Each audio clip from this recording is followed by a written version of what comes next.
সকালে ভার্সিটি যাওয়ার জন্য রেডি হচ্ছিলাম। আম্মু রুমে এসে বলল, নিয়ান, তুই কলেজ শেষে তাড়াতাড়ি বাসায় ফিরিস। কেন আম্মু? আমরা সবাই আজ আমাদের গ্রামের বাড়ি যাচ্ছি। আমরা সবাই মানে? আমি তো যেতে পারবো না। আমার এক্সাম এখনও শেষ হয় নাই।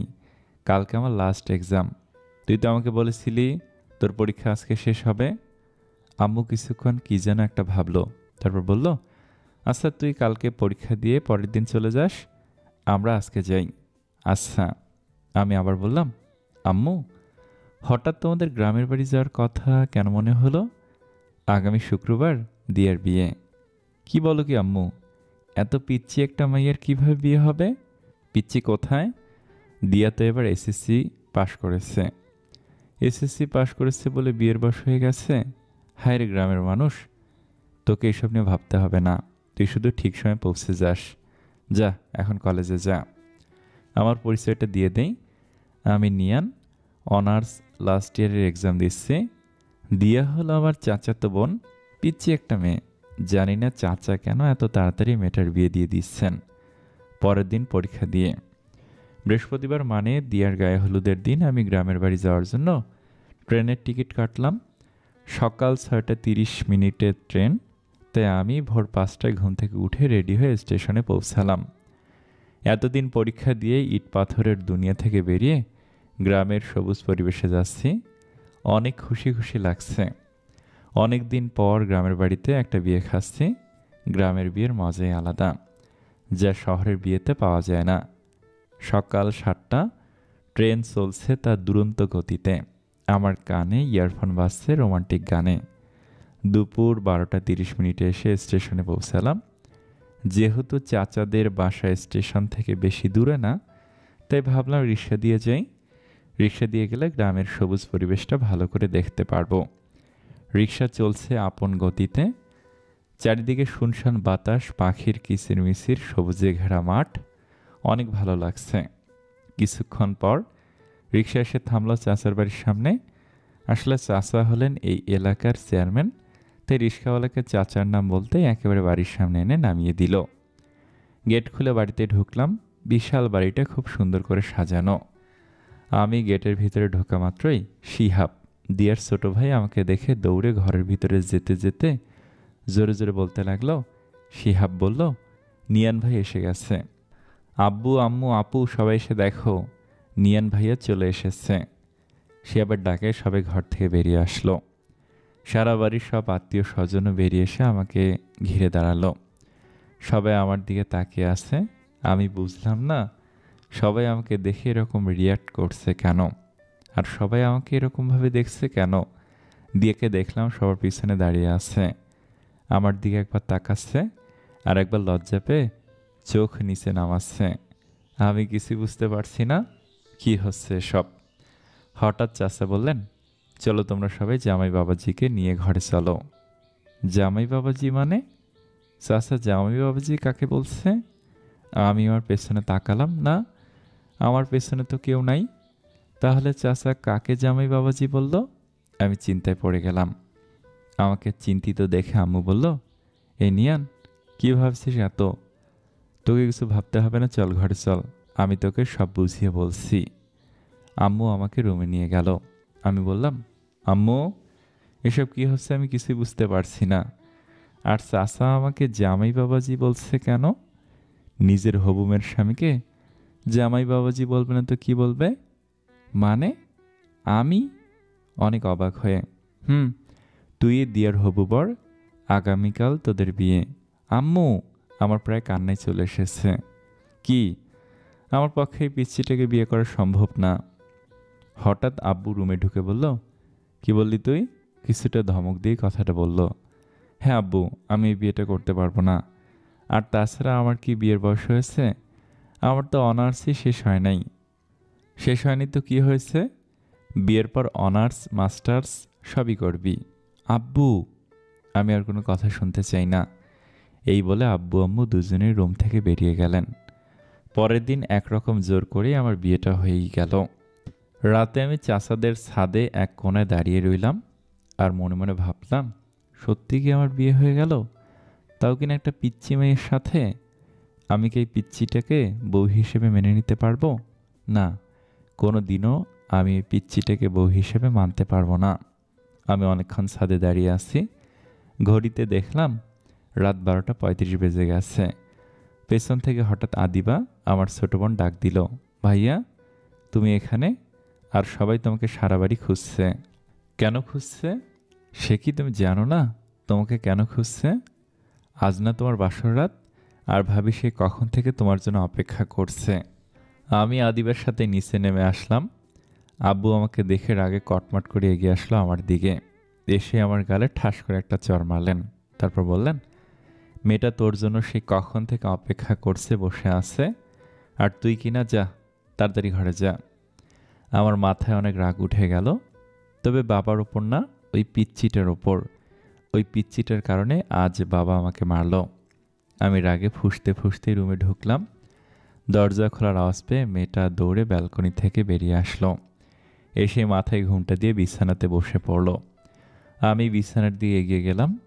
আমি বিছানার পাশে এসে দাঁড়াতেই মেয়েটা বিছানা থেকে নেমে আমার পা ধরে সালাম করতে লাগলো। পিচ্চিটা আমার পা ধরে সালাম করেই যাচ্ছে, ওঠার কোনো নামগন্ধ নেই। আমি ধমক দিয়ে বললাম, এই পিচ্চি, পা ধরে বসে আছিস কেন? ওঠ বলছি। তুমি ওঠাবে না? আমি কেন ওঠাবো? আমি তো জানি বাসরাতে বউ তার স্বামীকে পা ধরে সালাম করলে স্বামী বউকে তুলে বুকে জড়িয়ে নেয়।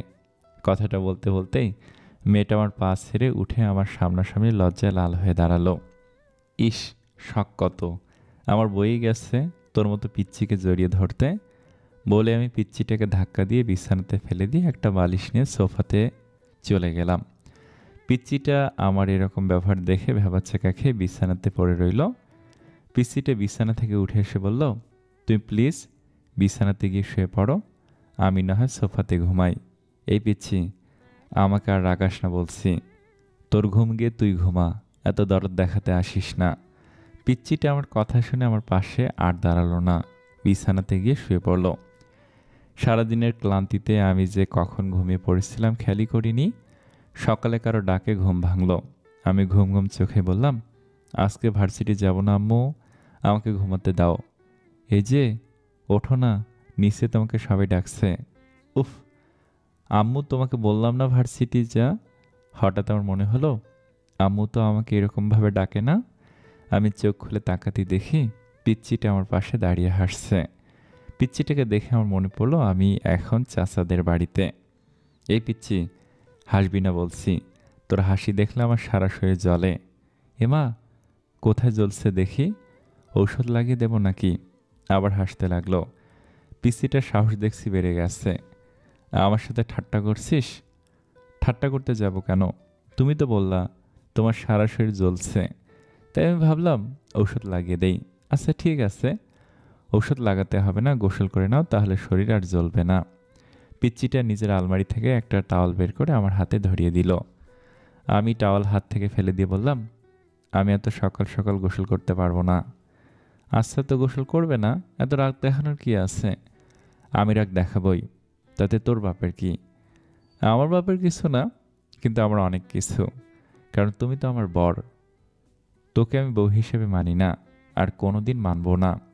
তুমি আমাকে বউ হিসেবে না মানলেও আমি তোমাকে ঠিকই বর হিসেবে মানি। আর তাড়াতাড়ি ফ্রেশ হয়ে নিচে আসো, সবাই তোমার জন্য অপেক্ষা করছে। আমি রেডি হয়ে নিচে নেমে এসে দেখি সবাই একসাথে বসে আড্ডা দিচ্ছে। আমি আম্মুকে গিয়ে বললাম, আম্মু আমি বাড়ি যাব। হ্যাঁ বাবা, আজ বিকালে আমরা বৌমাকে নিয়ে বাড়ি যাব। ওই পিচ্চিটাকে সাথে নিয়ে যাওয়ার কি দরকার? এই কথাটা বলতে গিয়েও বাবাকে দেখে আর বললাম না। যদি কালকের মতো আবার মারে? আম্মু এখন চলে গেলেই তো হয়। আম্মু এখন চলে গেলেই তো হয়। এখন এত তাড়াহুড়ো করে কীভাবে যাব? তুই নাস্তা করেছিস? যা কিছু খেয়ে নে। দিয়ামা, নিয়ানকে কিছু খেতে দে তো। আচ্ছা চাচি আম্মা। সে কি রে, তুই এখনও আমাকে চাচি আম্মা ডাকছিস? এখন থেকে আমাকে শুধু আম্মু বলে ডাকবি। আচ্ছা ঠিক আছে। তারপর পিচ্ছিটা আমাকে বলল, টেবিলে গিয়ে বসো, আমি খাবার আনছি। বিকালে বাড়িতে যাওয়ার জন্য রেডি হচ্ছিলাম, হঠাৎ পিচ্ছি এসে আমার হাতে একটা পাঞ্জাবি ধরিয়ে দিয়ে বলল, আম্মু বলেছেন এটা পরতে। আমি হাতে নিয়ে দেখি বিয়ের দিন যেই পাঞ্জাবিটা পরেছিলাম সেই পাঞ্জাবি। এত ভারী পাঞ্জাবি আমি পরতে পারবো না। সবসময় শুধু না না করো কেন? কিছুটা ধমক দিয়ে বলল। আমি পিচ্চিটার ধমক শুনে কিছুটা ভয় পেয়ে গেলাম। এইটুকু পিচ্চির এত তেজ? মনে মনে বললাম। আমি আর কিছু না বলে পাঞ্জাবিটা পরে নিলাম। যাওয়ার সময় পিচ্চিটা অনেক কান্না করলো। চাচা পিচ্চিটাকে আমার হাতে তুলে দিলেন আর বললেন, আমার মেয়েটাকে সুখে রেখো বাবা, কোনো দিন কষ্ট দিও না। আমি জবাবে চাচাকে কি বলবো কিছু বুঝতে পারলাম না। বাড়িতে ফিরে গাড়ি থেকে নেমে অবাক হয়ে গেলাম। সারা বাড়ি অনেক রকম বাতি দিয়ে সাজানো। পিচ্চিটা গাড়ি থেকে নামতে গিয়ে আবার বসে পড়ল। কি হলো মা, নামছিস না কেন? আম্মু কথাটা বলল। মাথা ঘুরছে আম্মু। আমি এদিক সেদিক না তাকিয়ে সোজা ঘরের দিকে যেতে লাগলাম। পিছন থেকে আম্মু ডাক দিল, এই নিয়ান, বউকে ফেলেই ঘরে চলে যাচ্ছিস? ওর পা আছে, ও নিজেই হেঁটে যেতে পারবে। ওকে কি কোলে তুলে নিয়ে যেতে হবে নাকি? রাগী কণ্ঠে কথাটা বললাম। হ্যাঁ, ভালো বুদ্ধি বের করেছিস। বরং ওকে তুই কোলে করেই ঘরে নিয়ে যা। কি? আমি পারবো না।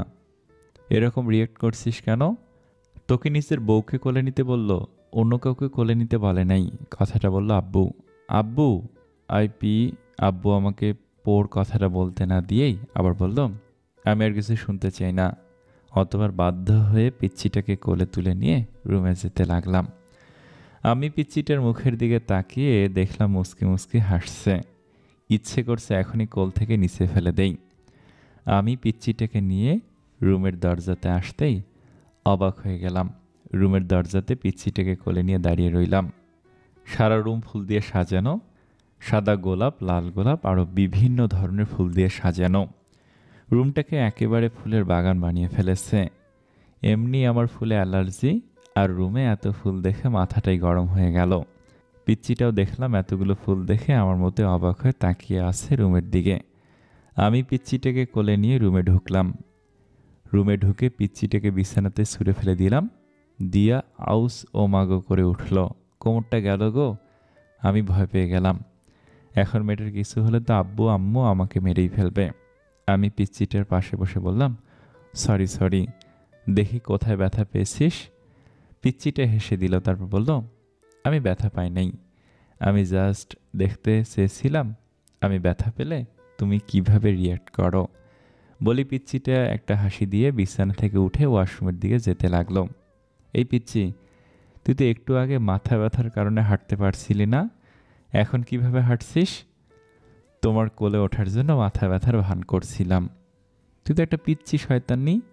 পিচ্চিটা একটা হাসি দিয়ে ওয়াশরুমে ঢুকে গেল। আমি রুমে বসে বসে ভাবতে লাগলাম, না, পিচ্চিটার সাহস অনেক বেড়ে গেছে। আমাকে এমন কিছু করতে হবে যাতে পিচ্চিটা আমাকে ছেড়ে যেতে বাধ্য হয়। কিছুক্ষণ পর পিচ্চি একটা পাতলা থ্রি পিস পরে বেরিয়ে আসলো। আমাকে বলল, যাও এখন ভারী পাঞ্জাবিটা চেঞ্জ করে আসো। আমি আমার পাঞ্জাবি চেঞ্জ করব কি করব না সেটা আমার ব্যাপার। আমার সব ব্যাপারে তোকে এত নাক গলাতে হবে না। তুমি সবসময় এমন কেন করো? আমি এমনই করব, তাতে তোর কি? আমারই তো সব। ফ্রেশ হয়ে রুমে এসে দেখি পিচ্চিটা রুমে নাই, হয়তো নিচে গেছে। আমি রেডি হয়ে নিচে আসলাম। পিচ্চিটা আব্বু আম্মু আর আদিবার সাথে হেসে হেসে কথা বলছে। পিচ্চিটার কি সুন্দর নিষ্পাপ হাসি, কি মায়া ভরা চোখ, একদম মায়াবতী। এই আমি এসব কি ভাবছি? আমি তো এইটুকু পিচ্চিকে কোনোদিনও বউ হিসেবে মানতে পারবো না। তাহলে কেন আমি পিচ্চিটার মায়ে জড়াচ্ছি? কিরে, এখানে দাঁড়িয়ে কি ভাবছিস? তোর জন্য সেই কখন থেকে আমরা না খেয়ে বসে আছি। চল, রাতের খাবার খাবি, চল। কথাটা বললো আম্মু। সে কি আম্মু, তোমরা এখনো খাও নাই? না রে, আমরা অনেকবার দিয়াকে বলেছি চল আমরা খেয়ে নেই, নিয়ে একটু রাত করেই খাবার খায়।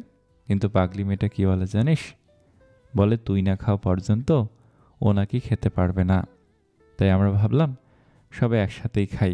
দেখেছিস মেয়েটা এখন থেকে কীরকম ভালোবাসে, লক্ষ্মী একটা মেয়ে। বলে আম্মু পিচ্চিটাকে বুকে জড়িয়ে নিলেন। পিচ্চিটা লজ্জায় লাল হয়ে আম্মুর বুকে মাথা রাখলো। আমি বিড়বিড় করে বললাম, লক্ষ্মী না ছাই, শয়তানের হাড্ডি একটা। কিরে, বিড়বিড় করে কি বলছিস? আমার বউটা কি ভালো, আমার জন্য না খেয়ে বসে আছে, এটাই বলছিলাম। আচ্ছা চল এখন সবাই খেয়ে নেই, অনেক রাত হয়ে গেছে।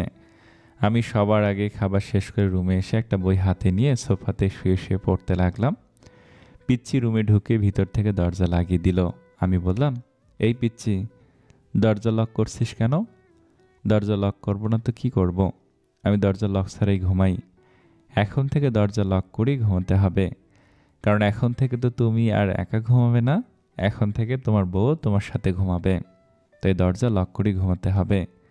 আমি আর কিছু বললাম না। পিচ্চিটা সারা বিছানা ঘুরে ঘুরে দেখতে লাগলো। দেখেছো আমাদের কি ভাগ্য, আমরা দুইটা বাসর রাত পেলাম, কিন্তু বাসর রাতের আসল কাজটাই করতে পারলাম না। চলো না আমরা ফ্যামিলি প্ল্যানিং শুরু করে দেই। কথাগুলো বলতে বলতে পিচ্চিটা পা ছড়িয়ে বিছানাতে মাথা নিচু করে বসে পড়ল। আমি সোফা থেকে উঠে আস্তে আস্তে পিচ্চিটার দিকে এগোতে লাগলাম। পিচ্চি আমাকে আসতে দেখে নড়ে চড়ে ঠিক হলো আর লজ্জায় লাল হতে লাগলো।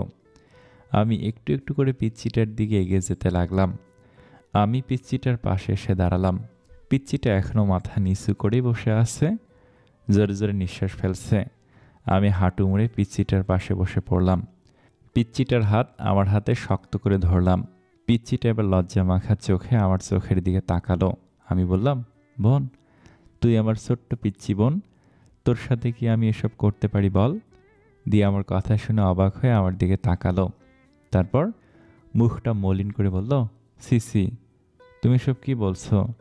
নিজের বউকে কেউ বোন বলে? দেখ দিয়া, তুই এখনো অনেক পিচ্ছি, তোর এখনো বিয়ের বয়স হয় নাই। তুমি আমাকে যতটা পিচ্ছি ভাবছো, আমি কিন্তু ততটা পিচ্ছি না। বলেই দিয়ে বিছানা থেকে উঠে দাঁড়ালো। আমি উঠলাম। আমি বললাম, তুই নিজেকে যতই বড় মনে করিস না কেন, তুই পিচ্ছি থাকবি। না আমি পিচ্ছি না। হ্যাঁ তুই পিচ্ছি। আমি পিচ্ছি না। এইগুলো বলছে আর আমার দিকে এগিয়ে আসছে।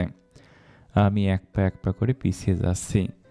আমি পিছাতে পিছাতে হঠাৎ পিছনে দেয়ালের সাথে আটকে গেলাম। এই পিচ্ছি, পিচ্ছি, কি করছিস? আমাকে পিচ্ছি বলবে না। এখন দেয়ার থেকে আমার শরীর 1 ইঞ্চি দূরত্বে। চোখ বন্ধ করে নিজের ঠোঁট আমার ঠোঁটের দিকে এগিয়ে আনছে। পিচ্চিটার ঠোঁট আমার ঠোঁটের একদম কাছে নিয়ে আসলো। পিচ্চিটার নিঃশ্বাস আমার মুখের ওপর পড়ছে। পিচ্চিটা নিজের ঠোঁট আমার এতই কাছে নিয়ে এলো যে বুঝতেই পারছি না কোনটা ওর নিঃশ্বাস আর কোনটা আমার নিঃশ্বাস। আমি পিচ্চিটাকে কিছু বলতে যাব, তখনই খপ করে নিজের ঠোঁট আমার ঠোঁটে লাগিয়ে দিল। আমি কোনো শব্দ করতে পারছি না, শুধু মুখ দিয়ে শব্দ বের হয়ে আসছে। কিছুক্ষণ পর পিচ্চিটা নিজের ঠোঁট সরিয়ে আমার কপালে নিজের কপাল লাগিয়ে জোরে জোরে হাঁপাতে লাগলো। আমি পিচ্চিটাকে ধাক্কা দিয়ে নিজের থেকে সরিয়ে নিলাম। হাত দিয়ে ঠোঁট মুছতে মুছতে বললাম, এই পিচ্চি শয়তানি, তুই এটা কি করলি? আমি যে পিচ্ছি না সেটার প্রমাণ দিলাম। সর। ধাক্কা দিয়ে সরিয়ে বাথরুমে যেতে লাগলাম। অনেকক্ষণ ধরে বাথরুমে বসে বসে মোবাইল টিপছিলাম। পিচ্চিটার সামনে যেতে ইচ্ছে করছে না, অনেক রাগ হচ্ছে পিচ্চিটার ওপর। এইটুকু পিচ্চি একটা আমাকে কিস করছে, এটা ভাবতেই সারা শরীর জ্বলছে। আব্বুর ভয়ে পিচ্চিটাকে কিছু বলতে পারছি না। বাথরুমের বাইরে থেকে পিচ্চিটার ডাক শুনলাম, এই যে, এতক্ষণ ধরে বাথরুমে কি করছো? বেরিয়ে আসছো না কেন? বাথরুমে ঘুমিয়ে পড়লে নাকি? আমি কোনো উত্তর না দিয়ে মোবাইল টিপছি। কিছুক্ষণ থেমে পিচ্চিটা আবার ডাকতে লাগলো, এই যে শুনছো, বেরিয়ে আসো না প্লিজ, আমার একা একা ভয় লাগছে। আমি মনে মনে বললাম, তোর ভয় লাগছে তো আমি কি করব? কোলে নিয়ে নাচবো নাকি? পিচ্চি শয়তান্নি একটা। এবার পিচ্চিটা বাথরুমের দরজাটা জোরে জোরে ধাক্কাতে লাগলো। দরজা খুলছো না কেন? প্লিজ দরজাটা খোলো। এবার পিচ্চিটা নিজে নিজেকে প্রশ্ন করলো, ওর কিছু হলো না তো? এই কি হলো, দরজা খুলছো না কেন? কান্না করে দিল। কান্না করছে আর জোরে জোরে বাথরুমের দরজাটাকে ঠেলছে। এবার আমার বেরিয়ে আসার দরকার, না হলে পিচ্চিটার কান্না শুনে আব্বু আম্মু চলে আসবেন। আমি দরজা খুলে বাইরে বেরিয়ে আসলাম। আমাকে দেখে পিচ্চিটা আমাকে শক্ত করে জড়িয়ে ধরলো আর বলতে লাগলো, তুমি ঠিক আছে তো? তোমার কিছু হয়নি তো? এতক্ষণ দরজা আটকে কি করছিলে? জান আমি কতটা ভয় পেয়ে গিয়েছিলাম। একের পর এক প্রশ্ন করে যাচ্ছে। আমি পিচ্চিটাকে নিজের থেকে ছাড়িয়ে বললাম, সত্যি তুই একটা পিচ্চি। বলি পিচ্চিটাকে পাশ কাটিয়ে বিছানা থেকে একটা বালিশ নিয়ে সোফাতে চলে গেলাম। পিচ্চিটা আমার পিছে পিছে আসলো। আমি সোফাতে বালিশ রেখে ঘুমাতে যাব, তখনই পিচ্চিটা আমাকে বলল, তুমি সোফাতে ঘুমাবে না, আমার সাথে বিছানাতে ঘুমাবে। আমি তোর সাথে ঘুমাতে পারবো না, তোমাকে আমার সাথেই ঘুমাতে হবে, না হলে কিন্তু না ঘুমালে কি করবি হ্যাঁ? ওর মুখোমুখি হয়ে কথাটা বললাম। আমার সাথে না ঘুমালে শ্বশুর আব্বাকে ডাক দেব আর বলবো তুমি আমাকে মারছো। কি বললি আমি তোকে মারছি? তুমি আমাকে মারো নাই, সেটা শুধু আমি আর তুমি জানি। আব্বু তো আর জানেন না।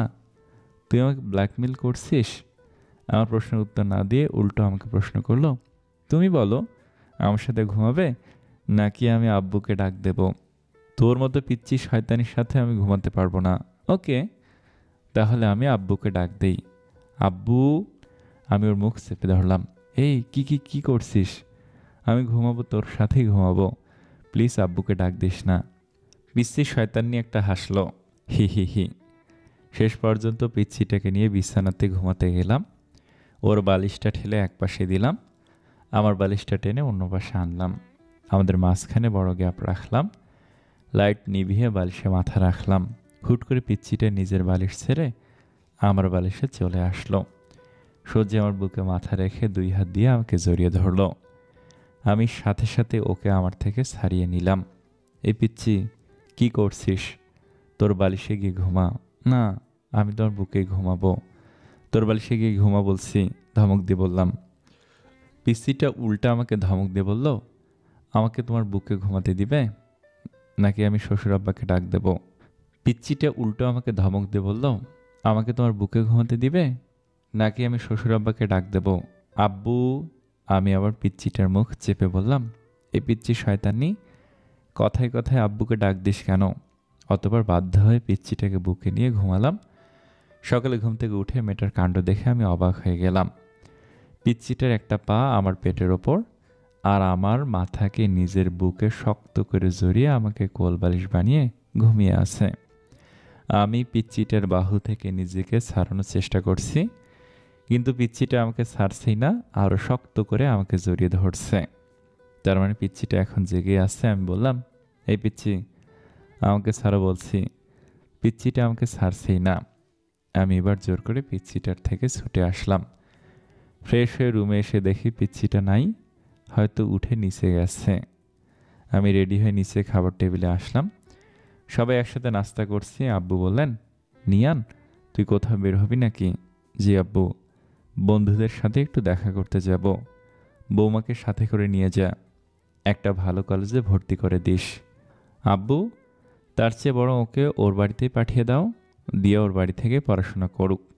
পিচ্ছিটার হাসি মুখ মলিন হয়ে গেল। আব্বু বলেন, দিয়ে এখন আমাদের বাড়ির বউ, আমাদের বাড়ি থেকে পড়াশোনা করবে। তোকে আমি যেটা বলেছি তুই সেটা কর। আমি মুখ গোমড়া করে বললাম, আচ্ছা আব্বু। পিচ্ছিটার মুখে হাসি ফুটে উঠল। আমি বাইক নিয়ে পিচ্ছিটার জন্য বাইরে দাঁড়িয়ে আছি, কিন্তু এখনও আসছে না কেন? সেই কখন রেডি হতে গিয়েছিল, কিছুক্ষণ পর পিচ্ছিটা বেরিয়ে আসলো। আমি পিচ্ছিটাকে দেখে হা করে তাকিয়ে রইলাম। পিচ্ছিটাকে সাদা একটা পরি লাগছে। পিচ্ছিটা একটা সাদা জামা পরে বের হয়ে আসলো, ঠোঁটে লাল লিপস্টিক, চোখে গাঢ় করে কাজল। এক কথায় অসাধারণ লাগছে পিচ্ছিটাকে। এভাবে তাকিয়ে আসছো কেন? আমার লজ্জা লাগছে। পিচ্ছিটার কথায় আমি ওর থেকে চোখ সরিয়ে নিলাম। যেভাবে সেজে আসছিস, বোঝা যাচ্ছে কোনো বিয়ে বাড়িতে যাচ্ছিস। বারে, নিজের বরের সাথে আজ প্রথম কোথাও একসাথে বের হচ্ছি, একটু সাজবো না? এটাকে একটু সাজা বলে? আচ্ছা তাড়াতাড়ি পেছনে ওঠ। পিসিটা এক লাফ দিয়ে বলল, ওয়াও, আমরা বাইকে যাব। হুম। পিসিটা হুট করে এসে আমার গালে একটা চুমু খেলো। এই পিচ্ছি শয়তানি, আমাকে চুমু দিলি কেন? পিচ্ছিটা আমার কথার উত্তর না দিয়ে বলল, জান, আমার অনেক দিনের স্বপ্ন আমার বর আমাকে বাইকের পিছনে নিয়ে ঘোরাবে। সেই স্বপ্নটা আজ পূরণ হতে যাচ্ছে। তুই স্বপ্ন দেখ, আমি যাচ্ছি। এই বলে ব্যাগটা স্টার্ট দিলাম। এই না না, আমি উঠছি। পিসিটা পেছনে উঠে বসতে আমি বাইকটা ছেড়ে দিলাম। কিছুক্ষণ পর আমি বাইকটা একটা জায়গায় থামালাম। পিচ্ছিটা বলল, আমরা কি কলেজে এসে পড়ছি? না। তাহলে এখানে বাইক থামালেন কেন? দরকার আছে। পিচ্ছিটা আর কিছু বলল না, চুপ করে বসে রইল। আমি ভাবতে লাগলাম, সামনে তো বন্ধুরা আড্ডা দিচ্ছে, আমার সাথে যদি পিচ্ছিটাকে দেখে তাহলে তো আমি শেষ। আমি ভাবতে লাগলাম কি করা যায়। হ্যাঁ, বুদ্ধি পেয়েছি। আমি পিচ্ছিটাকে বললাম, এই পিচ্ছি, আমাকে শক্ত করে জড়িয়ে ধর। পিচ্ছিটা খুশি হয়ে আমাকে শক্ত করে জড়িয়ে ধরলো। আমি বাইক স্টার্ট দিলাম। আস্তে আস্তে বাইকের স্পিড অনেকটা বাড়িয়ে দিলাম। পিচ্ছিটা ভয় পেয়ে আরও শক্ত করে জড়িয়ে ধরছে আর আমাকে কি যেন বলছে। বাতাসের স্ব আওয়াজে পিচ্চিটার কথা ভালো করে শুনতে পারছি না। আমাদের আড্ডার জায়গায় ফেলে আসতে আমি বাইকের স্পিড কমিয়ে দিলাম।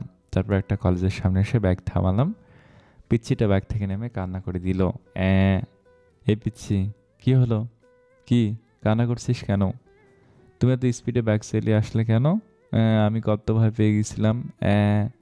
সত্যি তুই একটা পিচ্চি, কান্না থামা। বলছি সবাই দেখছে এভাবে রাস্তায় কান্না করছিস, মানুষ কি ভাববে? পিচ্চিটা কেঁদেই চলছে। এই পিচ্চি, কান্না থামা বলছি, না হলে কিন্তু। এবার ধমক দিয়ে বললাম। এবার আরও জোরে জোরে কান্না করতে লাগলো। আমি বাড়িতে গিয়ে শ্বশুর আব্বাকে সব বলবো তুমি আমাকে মারছো আর অনেক স্পিডে বাইক চালিয়েছ। এই মেয়ে, আমি তোকে কখন মারলাম? এটা তো ডাহা মিথ্যা কথা। আচ্ছা সরি সরি সরি, এবার কান্না থামা। দেখ লোকজন কিভাবে আমাদের দিকে তাকিয়ে আসছে। তুমি আমাকে বোন বলছো। এবার কয়েকটা লোক আমাদের দিকে এগিয়ে আসলো। লোকগুলো আমাদের অনেকক্ষণ ধরে লক্ষ্য করছিল। লোক নাম্বার 1, কি ভাই, মেয়েটাকে এভাবে কাঁদাচ্ছেন কেন? মেয়ে দেখলে পিছনে লাগতে ইচ্ছে করে বলে লোকটা নিজের হাতের শার্ট উপরে তুলতে তুলতে আমার দিকে এগিয়ে আসছে। আরে ভাই থামেন থামেন, উনি আমার বউ, আমার উপর রাগ করে কান্না করছে। আমার মুখে বউ ডাক শুনে মেয়েটা কান্না থামালো। আপু, উনি কি আপনার স্বামী? জি, উনি আমার স্বামী। লোকগুলো আমাকে সরি বলে চলে গেল। পিচ্চিটাকে দেখলাম মাথা নিচু করে হাসছে। এই পিচ্চি, হাসছিস কেন? তুমি আমাকে বউ বলছো তাই খুশি লাগছে। আমার বই গেছে তোকে বউ বলতে, আমি তো ওই লোকগুলোর হাত থেকে বাঁচার জন্য তোকে বউ বললাম। যেভাবেই হোক বউ বলছো তো। পিচ্চিটাকে কলেজে ভর্তি করিয়ে আবার বাড়িতে ফিরছি। এবার বাইকটা আস্তে আস্তেই চালাচ্ছি। কিছুদের আগাতেই দেখলাম কয়েকজন লোক রাস্তার মাঝখানে দাঁড়িয়ে আছে। আর এরা তো আমার বন্ধুরা। এখন আমি কি করি? সবাই আমার দিকে রাগি চোখে তাকিয়ে আছে। আমি বললাম, কিরে, তোরা এভাবে মাঝ রাস্তায় দাঁড়িয়ে আছিস কেন? শান বলল, এদিকে যাওয়ার সময় তোকে আমরা পিছন থেকে কত ডেকেছি, তুই শুনলি না কেন? হ্যাঁ, তোরা ডেকেছিলি, আমি হয়তো শুনতে পারি নাই। রিহান বলল, কিরে মামা, পিছনের সুন্দরী মাইয়াটাকে? আমাকে চোখ টিপে বলল। আমি এতক্ষণ এটারই ভয় পাচ্ছিলাম। শান বলল, হ্যাঁ রে, মেয়েটাকে?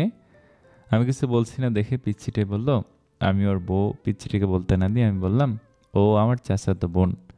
পিচ্চিটা আবার কান্না শুরু করে দিল। তুমি আমাকে আবার বোন বলছো? আমি বাড়িতে গিয়ে শ্বশুর আব্বাকে সব বলবো। নিজের বউকে বোন বলা হচ্ছে? আমার বন্ধুরা সবাই একসাথে বলে উঠল, বউ? সব অবাক হয়ে আমার দিকে তাকিয়ে রইল। ওরা আমাকে প্রশ্ন করতে যাবে, তখনই আমি বললাম, বাড়ি থেকে ফিরে এসে সব বলছি। এই বলে বাইক স্টার্ট দিয়ে বাড়িতে চলে আসলাম। এই পিচ্ছি নাম, বাড়ি চলে এসেছি। পিসিটা বাইক থেকে নামতে আমি বাইক আবার স্টার্ট দিলাম। পিসিটা বলল, বাসায় কবে ফিরবে? সেটা তোকে বলে যেতে হবে নাকি? বলে বাইক চালিয়ে চলে আসলাম বন্ধুদের কাছে। বন্ধুদের সাথে আড্ডা দিতে দিতে কখন যে বিকাল 3টা বেজে গেল খেয়ালই করি নেই। বাসায় ঢুকতেই দেখে আব্বু আম্মু ড্রয়িং রুমের সোফাতে বসে আছেন। আমাকে দেখে আব্বু সোফা থেকে উঠে এসে আমার সামনে দাঁড়ালো। তারপর বললেন, তোর কি কাণ্ডজ্ঞান বলতে কিছু নেই? আব্বু, চুপ কর। ঘরে যে তোর একটা বউ আছে সেদিকে কি খেয়াল আছে? মেয়েটা সে কখন থেকে না খেয়ে তোর জন্য বসে আছে, আর তুই সারাদিন বখাটের মতো ঘুরে বেড়াচ্ছিস আর নিজের ফোনটা অফ করে রাখছিস। আমি মাথায় নিচু করে বললাম, ফোনে চার্জ ছিল না, তে আপনা আপনি অফ হয়ে গেছে। আম্মু সে বললেন, যা রুম থেকে বৌমাকে নিয়ে আয়, মেয়েটা সে কখন থেকে তোর জন্য অপেক্ষা করে বসে আছে। আমি রুমে ঢোকার আওয়াজ পেয়ে পিচ্চিটা ব্যালকনি থেকে দৌড়ে আমার কাছে এসে বলল, তুমি চলে এসে ঠাস।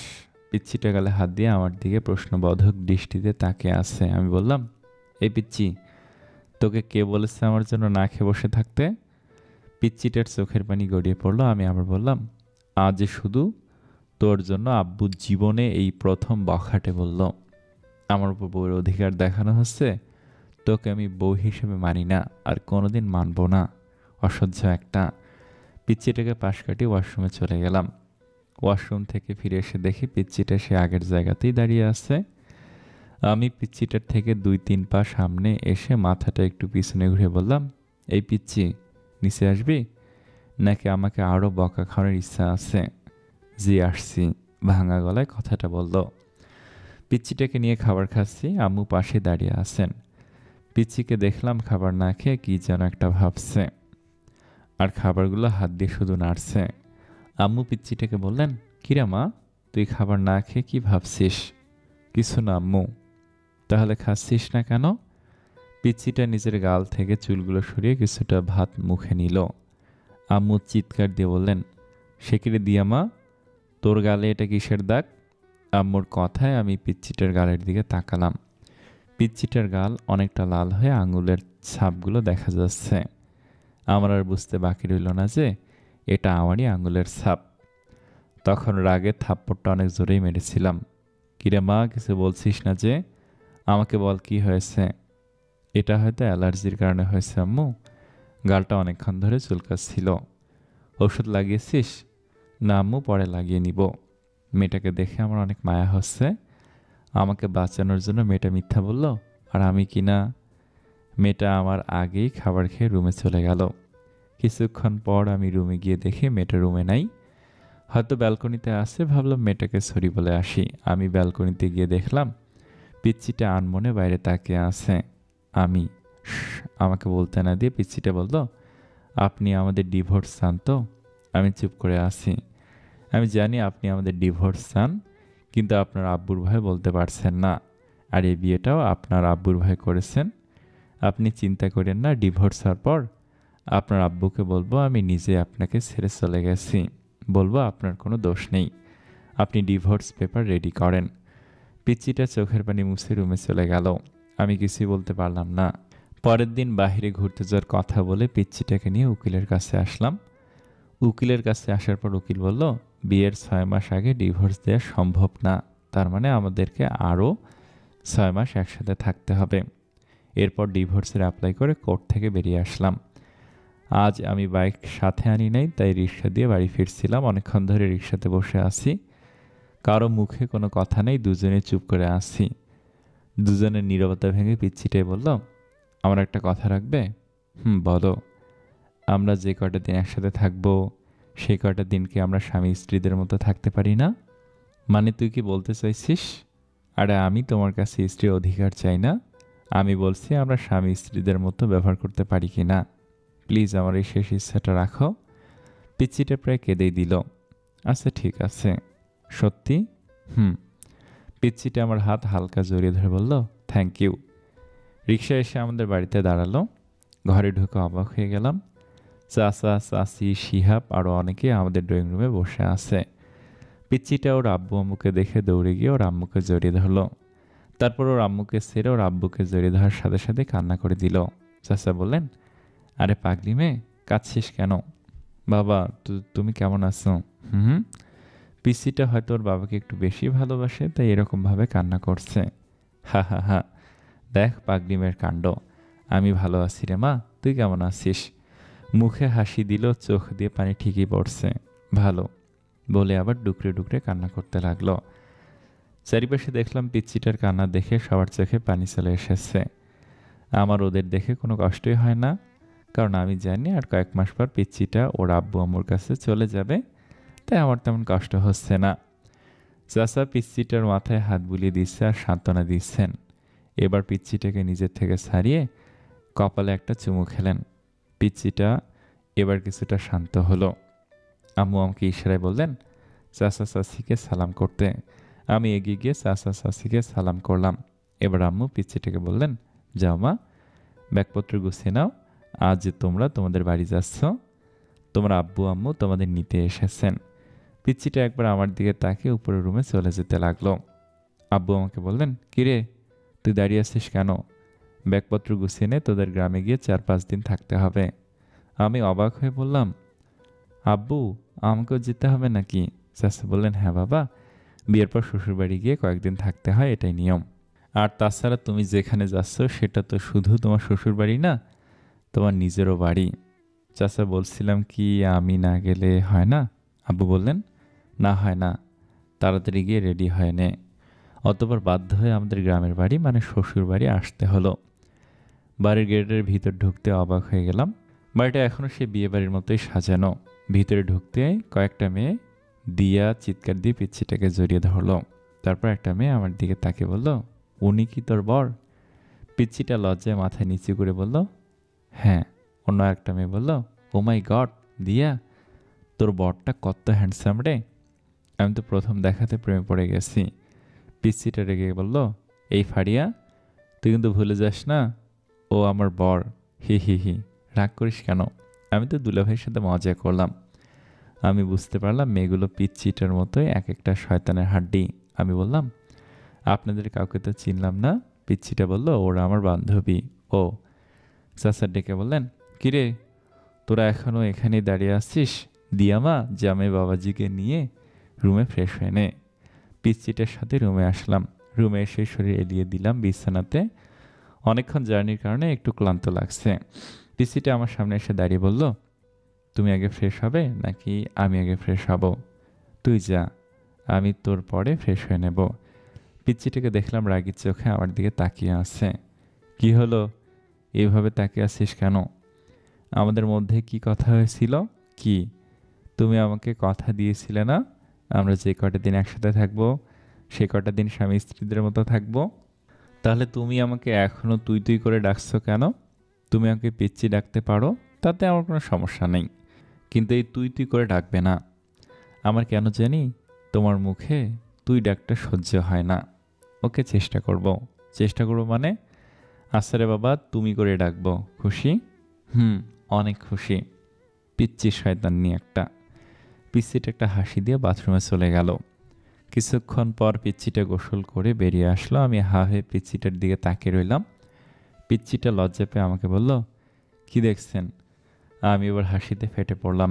কেন হাসছি বুঝতে পারছি না তো। দাঁড়ান, আগে একটু হেসে নেই, তারপর বলছি। হা হা হা হা হা।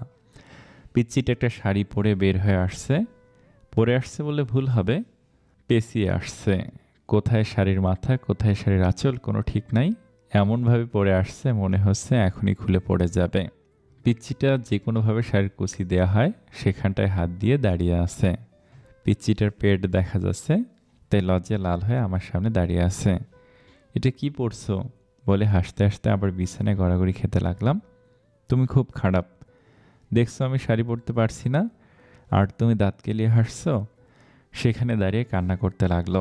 হা হা হা, সরি, আমাকে দে, আমি ঠিক করে দিচ্ছি। সত্যি তুমি আমাকে পরিয়ে দিবে?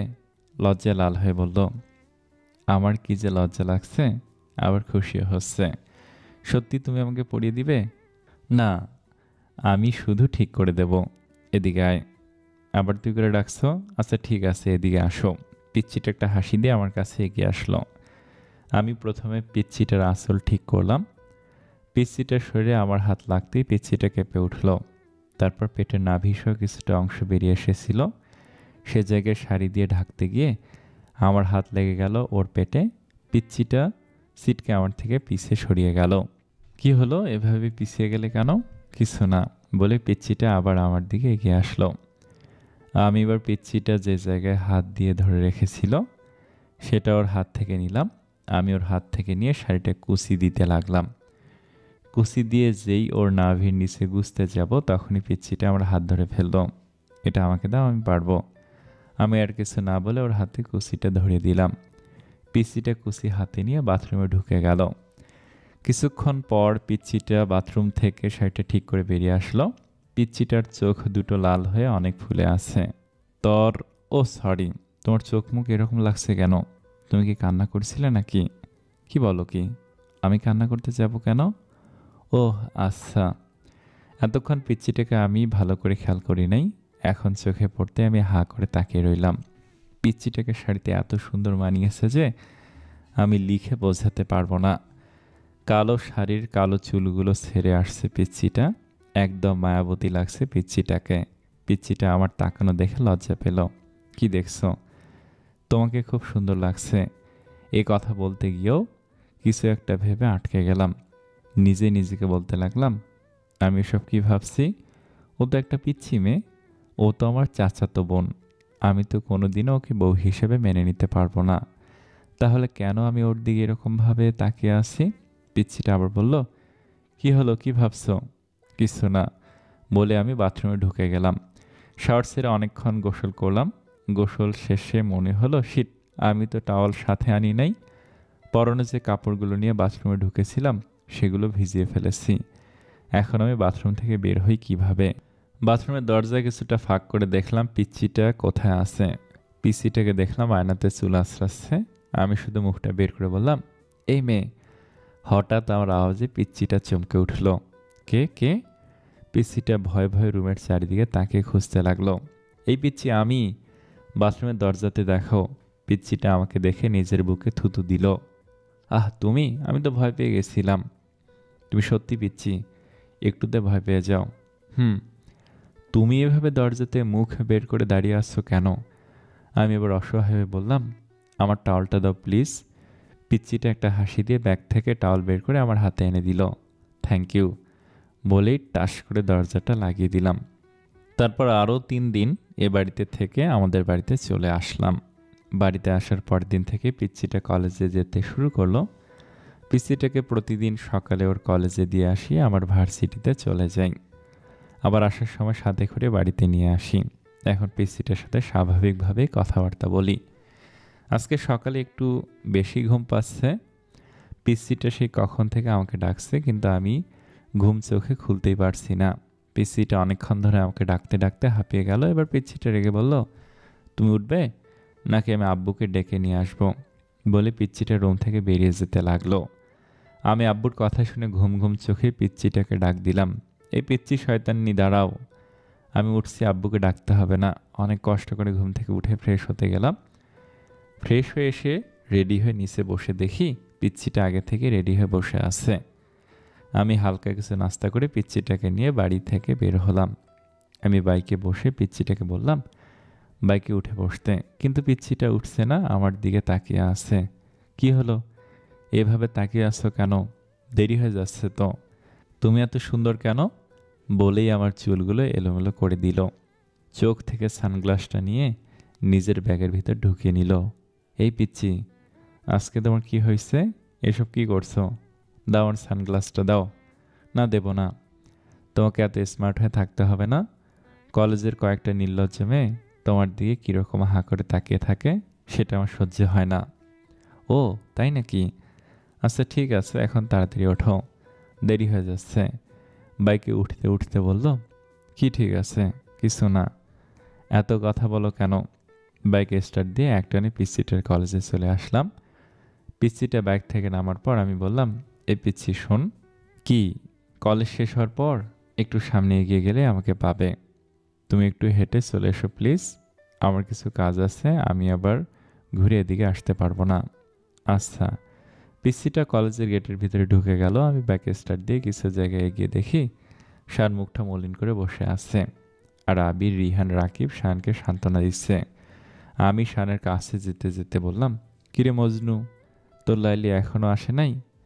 আমি কাছে যেতেই শান আমাকে জড়িয়ে ধরে কান্না করতে লাগলো। প্লিজ বন্ধু, তুই কিছু একটা কর, আমি জেনিয়াকে ছাড়া বাঁচব না। জেনিয়া হলো শানের গার্লফ্রেন্ড। 3 বছর ধরে ওদের রিলেশন, দুজন দুজনকে অনেক ভালোবাসে। কিছুদিন পর জেনিয়ার বিয়ে, কিন্তু জেনিয়া না পারছে ফ্যামিলি ছেড়ে শানের কাছে চলে আসতে, না পারছে শানকে ছাড়া অন্য কাউকে বিয়ে করতে। লাস্ট দেখা করবে সেই কথা শুনে রাতে শান আমাকে ফোন করে জানিয়ে দিয়েছিল। অনেকক্ষণ অপেক্ষার পর জেনিয়া আসলো। আমাদের সবাইকে দেখে কিছুটা অবাক হলো। আমি বললাম, জেনিয়া এদিকে আসো। আমি জেনিয়াকে ওদের থেকে কিছু দূরে নিয়ে গেলাম। আমি বললাম, জেনিয়া সত্যি করে বলো তো, তুমি কি শানকে ছাড়া অন্য কারোর সাথে থাকতে পারবে? ওকে ছাড়া থাকতে পারবো না বলেই তো মরার রাস্তা বেছে নিয়েছি। তুমি কি মনে করেছ তুমি মরে গেলে শান বেঁচে থাকতে পারবে? এবার মেয়েটা কান্না করতে লাগলো। তো আমি কি করব বলেন ভাইয়া? পালিয়ে যাও।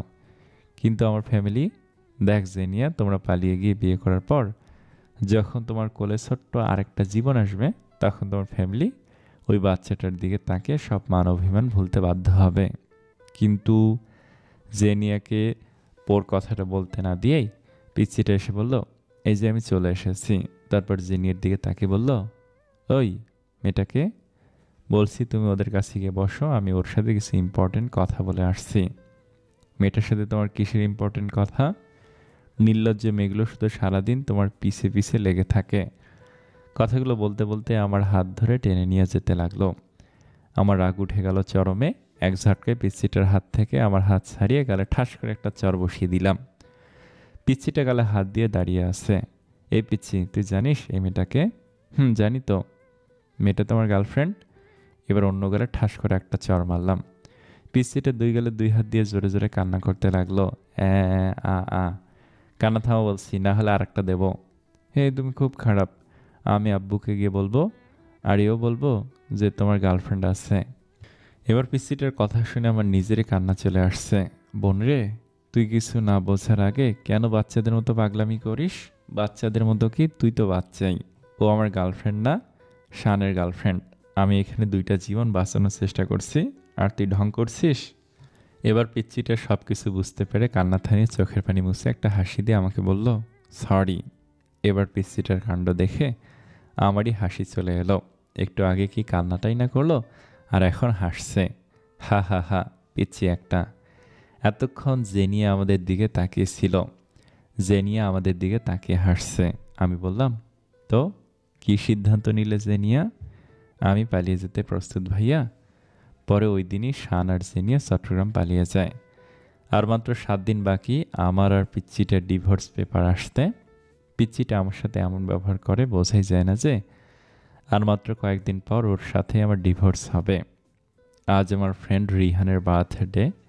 রাতে পিচ্চিটাকে বললাম, এ পিচ্চি, আমার জন্য অপেক্ষা করো না, রাতে বাসায় ফিরতে আমার দেরি হবে। কেন দেরি হবে কেন? আজ আমার ফ্রেন্ড রিহানের বার্থডে। ও আচ্ছা।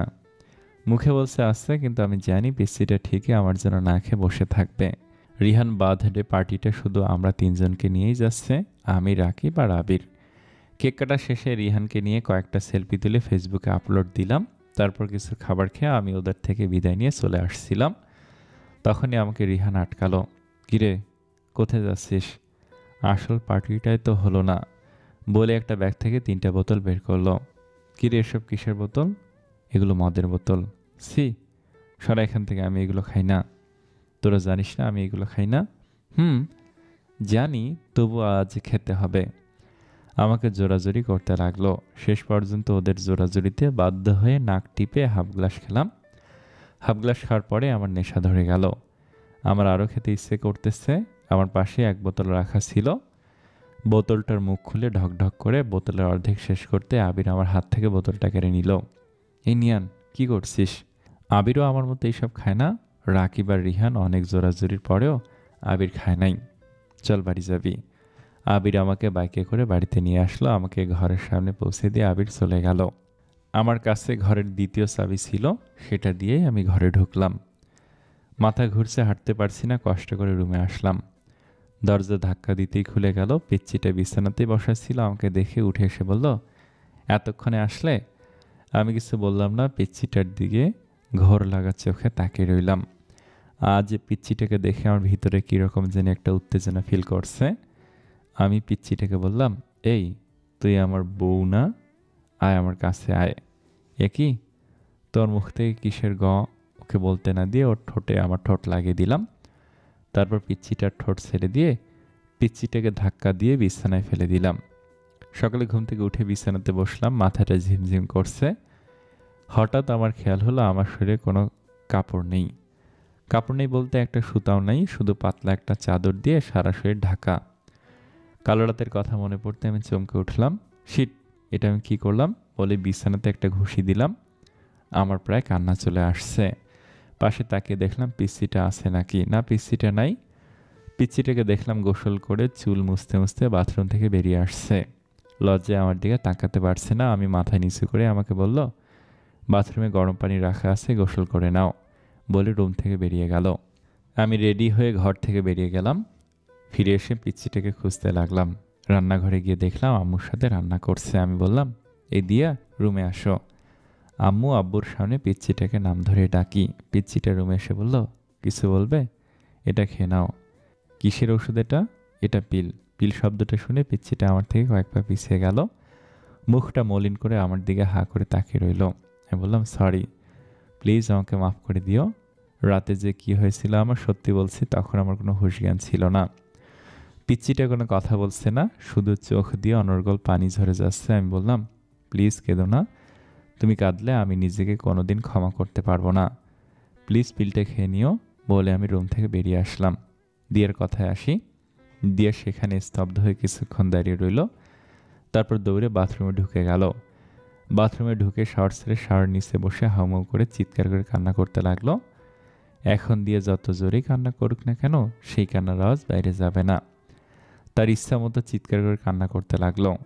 দিয়ে ভেবেছিল কাল রাতের ঘটনার পর নিয়ান তাকে আর দূরে সরে রাখতে পারবে না। এখন নিয়ান তাকে মেনে নিবে। কিন্তু একটু আগে যখন নিয়ান তার হাতে পিলটা ধরিয়ে দিল, তখন মাথায় যেন আকাশ ভেঙে পড়ল। এইটুকু একটা পিলকে দিয়ের কাছে মনে হয়েছিল যেন এটা পৃথিবীর সবচেয়ে ভারী একটা জিনিস। সেই ভারী জিনিসটা নিয়ান দিয়ার হাতে ধরিয়ে দিল। আমি রুম থেকে বের হয়ে এসে ড্রয়িং রুমের সোফাতে বসলাম।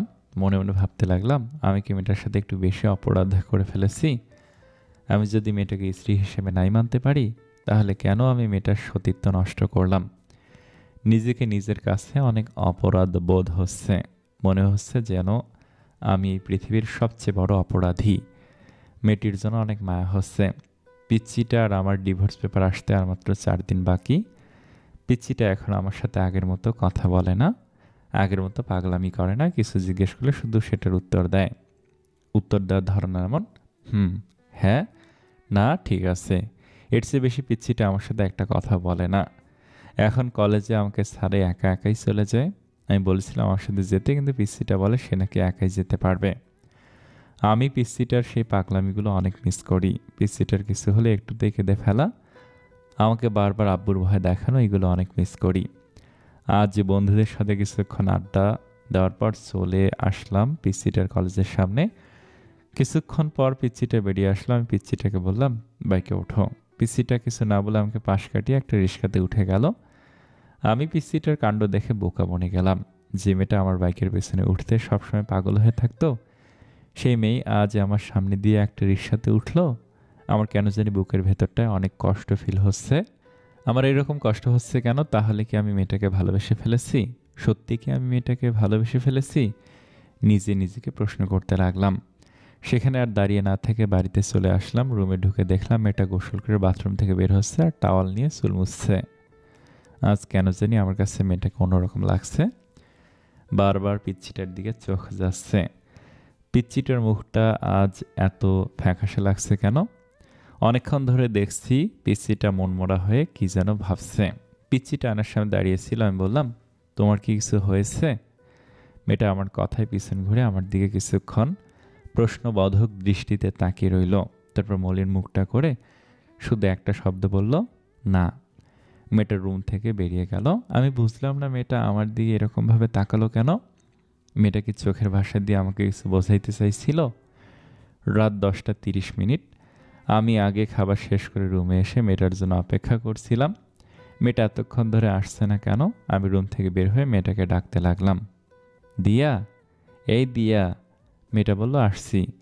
দৌড়াতে দৌড়াতে মেয়েটা রুমে আসলো। আমার সামনে এসে দাঁড়ালো, হাঁপাতে হাঁপাতে বলল, কিছু বলবে? এতক্ষণ ধরে রুমে আসছিলে না, তার জন্য ডাকলাম। মুখটা মলিন করে বলল, আর কিছু বলবে না? আমি জানি মেয়েটা আমার মুখ থেকে কি শুনতে চাইছে। আমি মেয়েটার আমার জন্য এরকম অস্থিরতা দেখে মনে মনে হাসতে লাগলাম। তারপর মুখে একটা হাসি এনে বললাম, না, আর কি বলবো? মেয়েটা হতাশ হয়ে বলল, ও। মেয়েটা কিছুক্ষণ নীরব থেকে আবার বলল, আমি কাল সকালে চলে যাচ্ছি। আমি অবাক হয়ে বললাম, চলে যাচ্ছ মানে? কোথায় চলে যাচ্ছ? আমাদের ডিভোর্স পেপার চলে এসেছে। সকালে একটা লোক এসে পেপারটা দিয়ে গেছিল। মেয়েটা আলমারি থেকে ডিভোর্স পেপার বের করে আমার সামনে আনলো। তারপর পেপারটা আমাকে দেখে বলল, এই পেপারটায় সাইন করার আগে আমাকে একবার বউ বলে ডাকবে? শুধু একবার, একটাবার আমাকে বউ বলে ডাকো প্লিজ। কান্না করতে করতে আমি কিছু না বলে রুম থেকে বেরিয়ে গেলাম। ঘরের বাইরে এসে বাইকটা নিয়ে বেরিয়ে পড়লাম। বাইক চালাচ্ছি আর মনে মনে ভাবছি, তোমাকে শুধু একবার না, সারা জীবন বউ বলে ডাকবো, আমার পিচ্ছি বউ। বাইকের স্পিড বাড়িয়ে দিলাম। একটা ফুলের দোকানের সামনে এসে বাইক থামালাম। তারপর অনেকগুলো গোলাপ ফুল কিনে একটা শাড়ি দোকানে এসে লাল একটা শাড়ি কিনলাম। আজ পিচ্চিটাকে নিয়ে সব আবার নতুন করে শুরু করব। শাড়ি আর গোলাপ নিয়ে একরকম দৌড়ে ঘরে ঢুকলাম। তাড়াহুড়ো করে সিঁড়ি দিয়ে উপরে উঠতে যাব, তখনই সিঁড়িতে একটা হোঁচট খেলাম। হোঁচট খেয়ে আমার পায়ের একটা নখ উল্টে রক্ত বের হচ্ছে। সেদিকে আমার খেয়াল নেই। রুমে ঢুকে বললাম, দিয়ে আমি চলে এসেছি, কিন্তু দিয়েকে রুমে দেখতে পারছি না কেন? মনে হয় বাথরুমে আছে। বাথরুমের দরজা ধাক্কা দিতে দরজা খুলে গেল। না, বাথরুমেও নেই। ব্যালকনিতে দেখতে যাব, তখনই চোখ পড়ল বিছানাতে। দেখলাম ডিভোর্স পেপার রাখা আছে, তার উপর একটা ছোট্ট কাগজ। আমি ডিভোর্স পেপার হাতে নিয়ে দেখলাম ডিভোর্স পেপারে দিয়ার সাইন। আমার বুকের ভিতর ধুক করে উঠল। কাগজটা ভাঁজ করে পড়তে লাগলাম। প্রিয় নিয়ান আহমেদ, আজ থেকে তুমি মুক্ত। আজ থেকে তোমাকে আর কোনো পিচ্ছির জ্বালা সহ্য করতে হবে না। চলে যাচ্ছি সব ছেড়ে। কোথায় যাচ্ছি আমি নিজেও জানি না। তুমি হয়তো ভাবছিলে যে আমি আমাদের বাড়িতে যাব না, আমি যে ওই বাড়িতে যেতে পারবো না। কি মুখ নিয়ে যাব ওই বাড়িতে? আব্বুকে গিয়ে আমি কি বলবো? তোমাকে বলেছিলাম যে সকালে যাব, কিন্তু একটু আগে তোমাকে যখন বললাম আমাকে একবার বউ বলে ডাকতে, তুমি আমার থেকে মুখ ফিরিয়ে বাইরে চলে গেলে। তখনই বুঝে গেলাম আমাকে তোমার আর সহ্য হচ্ছে না, তাই সকাল পর্যন্ত থেকে তোমার অসহ্যের কারণ হতে চাই না, চলে গেলাম। তোর মুখে সেই পিচ্চি শয়তান্নি ডাকটা অনেক মিস করব। ভালো থেকো, আর সুন্দর একটা বড় মেয়েকে বিয়ে করো। তোমার তো আবার পিচ্চি মেয়েদের সহ্য হয় না, ইতি তোমার পিচ্চি বউ। চিঠিটা পড়ার পর আমার চোখ ঝাপসা হয়ে আসছিল। সারা পৃথিবীটা যেন আমার চোখের সামনে ঘুরছিল। সাথে সাথে সেখানে বসে পড়লাম। জোরে একটা চিৎকার দিলাম, দিয়া বলে, তুমি এটা কি করলে দিয়া? আমি তোমাকে কোথাও যেতে দেব না বলে দৌড়ে রুম থেকে বেরিয়ে গেলাম। বাইক স্টার্ট দিয়ে কোন দিকে যাবো কিছু বুঝতে পারছি না। অতঃপর কোনো দিশা না পেয়ে সামনের দিকে যেতে লাগলাম। দিয়ার কথায় আসি। রাস্তা দিয়ে আনমনে হাঁটছে দিয়া, চোখ দিয়ে অঝোর বৃষ্টি পড়ছে, বাতাসে চুলগুলো উঠছে। কোথায় যাচ্ছে সে নিজেও জানে না, শুধু এটা জানে যে নিয়ানের জীবন থেকে অনেক দূরে চলে যাবে। নিয়ানকে সে নিজের জীবনের চাইতেও বেশি ভালোবাসে। সেই ছোটবেলা থেকে নিয়ান তার মনে জায়গা করে নিয়েছে। আজ সেই মনের মানুষটাকে ছেড়েই অনেক দূরে চলে যাচ্ছে সে। দিয়া মনে মনে ভাবছে, সে কি দূরে চলে গেলে নিয়ানকে ভুলে থাকতে পারবে? আবার নিজেকে নিজে উত্তর দিচ্ছে, নিজেকে ভুলতে পারে কিন্তু নিয়ানকে কোনোদিনও ভুলতে পারবে না। এসব ভাবতে ভাবতে কোন সময় যে মাঝ রাস্তায় চলে এসেছে নিজেও জানে না। পেছন থেকে হঠাৎ একটা কার এসে দিয়াকে অনেক জোরে ধাক্কা দিল। দিয়া সিটকে অনেক দূরে গিয়ে পড়ল। আস্তে আস্তে চোখ বন্ধ হয়ে আসছে দিয়ার। চোখে বন্ধ করার আগে চোখে ঝাপসা দেখতে পেল একটা লোক তাকে পাজাগুলো করে তুলে নিচ্ছে। হন্য হয়ে দিয়াকে এদিক সেদিক খুঁজে বেড়াচ্ছি, কিন্তু কোথাও খুঁজে পাচ্ছি না। কোথায় গেল মেয়েটা? তাহলে কি মেয়েটাকে আর খুঁজে পাবো না? আর খুঁজে পাবো না, সেই কথা মনে পড়তেই বাইক থামিয়ে বাইক থেকে নেমে সেখানে রাস্তার পাশে বসে পড়লাম। তাহলে আমি কি আমার পিচ্চিটাকে হারিয়ে ফেলেছি? না, এটা হতে পারে না বলেই জোরে একটা চিৎকার দিলাম, দিয়া বলে। চিৎকার করে কান্না করতে লাগলাম আর জোরে জোরে বলতে লাগলাম, দিয়া তুমি কোথায়? প্লিজ আমাকে ছেড়ে কোথাও যেও না দিয়া। দিয়া আমি তোমাকে অনেক ভালোবাসি দিয়া। এই পিচ্চি শয়তান্নি, তুই শুনতে পারছিস? আমি তোকে অনেক ভালোবাসি। হামো করে কান্না করতে লাগলাম। এই দিয়া, তুমি আমার থেকে একবার বউ ডাক শুনতে চেয়েছিলে না? এই যে আমি তোমাকে বউ ডাকছি। বউ, এই বউ, তুমি কোথায়? বউ, তুমি শুনতে পারছো? আমি তোমাকে বউ ডাকছি। ইয়া আল্লাহ, তুমি আর পিচ্ছি বউকে আমার কাছে এনে দাও। আমি যে ওকে ছাড়া বাঁচব না আল্লাহ। সব দোষ আমার বলেই পাশের ল্যাম্পপোস্টে নিজের মাথা বাড়ি দিতে লাগলাম। বাড়ি দিতে দিতে একসময় আমার মাথা দিয়ে রক্ত ঝরতে লাগলো। তবু আমি থামছি না, মাথায় বাড়ি দিয়ে চলছি। হঠাৎ আমার চোখে অন্ধকার হয়ে আসলো, আমার মাথা ঘুরতে লাগলো। তারপর আমি মাটিতে লুটিয়ে পড়লাম। এরপরে কী হয়েছিল আমার আর কিছু মনে নেই। দিয়া বলে চিৎকার দিয়ে উঠলাম। এদিকে আমি কোথায়? সারা রুম চোখ বোলাতে বুঝতে পারি এটা একটা হসপিটাল। মাথায় ব্যথা অনুভব করলাম, মাথায় হাত দিয়ে দেখি ব্যান্ডেজ। আমার চিৎকার শুনে আব্বু দৌড়ে কেবিনে ঢুকলো। আম্মু আমার পাশে এসে বললেন, আম্মু এখন কেমন লাগছে নিয়ান? আম্মু আমার পাশে এসে বসে বললেন, এখন কেমন লাগছে নিয়ান? আমি এমন প্রশ্নের উত্তর না দিয়ে কান্না করতে করতে বললাম, আম্মু দিয়া। চুপ কর, তোকে আর কিছু বলতে হবে না। আমি চিঠিটা পড়েছি আর তোদের ডিভোর্স পেপারটাও দেখেছি। তুই মেয়েটার সাথে এমন কেন করলি নিয়ান? বলে আম্মু কান্না করতে করতে কেবিন থেকে বেরিয়ে গেল। আমি অসুস্থ না হলে হয়তো আম্মু আমার গালে কষে একটা চড় মারলেন। আমি অসুস্থ না হলে হয়তো আম্মু কষে আমার গালে একটা চড় মারতেন। আমার অসুস্থতার জন্য সেটা করলেন না। আমার দিয়ার কথা মনে পড়তেই আমার বুকটা কেঁপে উঠল। হাতের স্যালাইন খুলে হাসপাতাল সিট থেকে নামলাম। দাঁড়াতেই পারছি না, অনেক কষ্ট হচ্ছে, তবু উঠে দাঁড়ালাম। যতই কষ্ট হোক আমাকে যে যেতে হবে, আমার পিসিটাকে যে খুঁজে বের করতেই হবে। কেবিন থেকে বেরিয়ে পড়লাম, মাথাটা ঝিমঝিম করছে। আমাকে দেখে আম্মু চিৎকার দিয়ে উঠলেন, নিয়ান, তুই এই অবস্থাতে কোথায় যাচ্ছিস? বলেই পেছন থেকে আম্মু আমার হাত চেপে ধরলেন। আম্মু, আমাকে ছাড়ো, আমাকে যেতে হবে, দিয়াকে খুঁজে বের করতে হবে। নিয়ান বাবা, এরকম পাগলামি করিস না, তোর শরীরটা যে ভালো না, তাছাড়া দিয়াকে খুঁজতে তোর আব্বু আর চাচা চলে গেছেন। না আম্মু, আমাকেও যেতে হবে।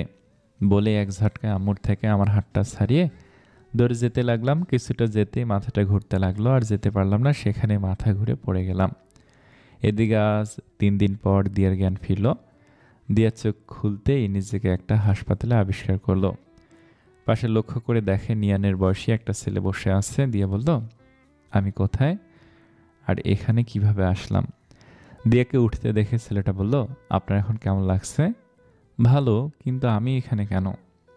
আর এটা কোন জায়গা? ছেলেটা বলল, আপনি এখন মালয়েশিয়ায়। মানে? আমি মালয়েশিয়া কিভাবে আসলাম? আমি তো একটা গাড়ির সাথে। দিয়াকে আটকে ছেলেটা বলল, হ্যাঁ, সেদিন আপনি আমার গাড়ির সাথে ধাক্কা খেয়েছিলেন। ধাক্কাটা অনেক জোরেই লেগেছিল, আপনার অনেক ব্লিডিং হচ্ছিল। আমি আপনাকে সেখানকার একটা হাসপাতালে নিয়ে যাই। অনেকক্ষণ আপনার চিকিৎসা চলার পর ডাক্তার বেরিয়ে এসে বলে, 72 ঘন্টার ভিতরে আপনার জ্ঞান না ফিরলে আপনাকে আর বাঁচানো সম্ভব হবে না। তারপর উন্নত চিকিৎসার জন্য সেদিনে আপনাকে আমি মালয়েশিয়া নিয়ে আসি। আর আজ ঠিক 71 ঘন্টা পর আপনার জ্ঞান ফিরল। আপনি আমাকে কেন বাঁচালেন? আমি মরে গেলেই তো ভালো হতো।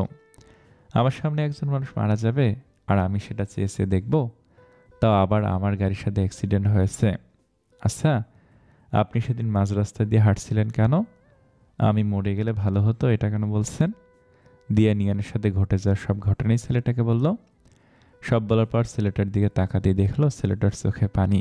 ছেলেটা বলল, একটা মেয়ে একটা ছেলেকে এতটা ভালোবাসতে পারে? দিয়ে কিছু বলল না, শুধু চোখ দিয়ে পানি ঝরছে। ছেলেটা বলল, ওই বজ্জাত ছেলেটা কি করে পারলো আপনার মতো একটা মিষ্টি মেয়েকে কষ্ট দিতে? প্লিজ ওকে কিছু বলবেন না, ও অনেক ভালো ছেলে। আপনাকে এত কষ্ট দেওয়ার পরও আপনি বলছেন ছেলেটা ভালো?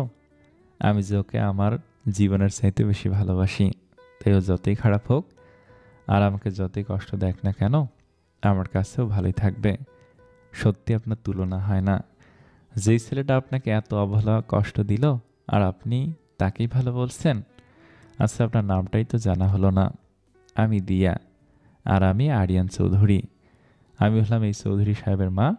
দিয়া দেখতে পেল কথাটা বলতে বলতে একজন মহিলা কেবিনে ঢুকছে। আরিয়ান মহিলাটাকে দেখে বলল, দিয়া, উনি আমার আম্মু। দিয়া মুখ দিয়ে সালাম দিল। তারপর বলল, উনি এখানে?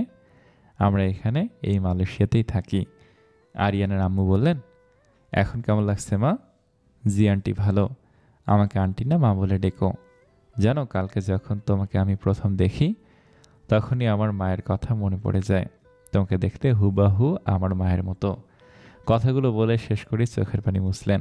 দিয়ে বুঝতে পারলো ওরা দুজনে অনেক ভালো মনের মানুষ। তারপর বলল, আচ্ছা ঠিক আছে, ডাকবো। আচ্ছা মা, তুমি এখন একটু রেস্ট নাও, আমরা বাইরে যাই।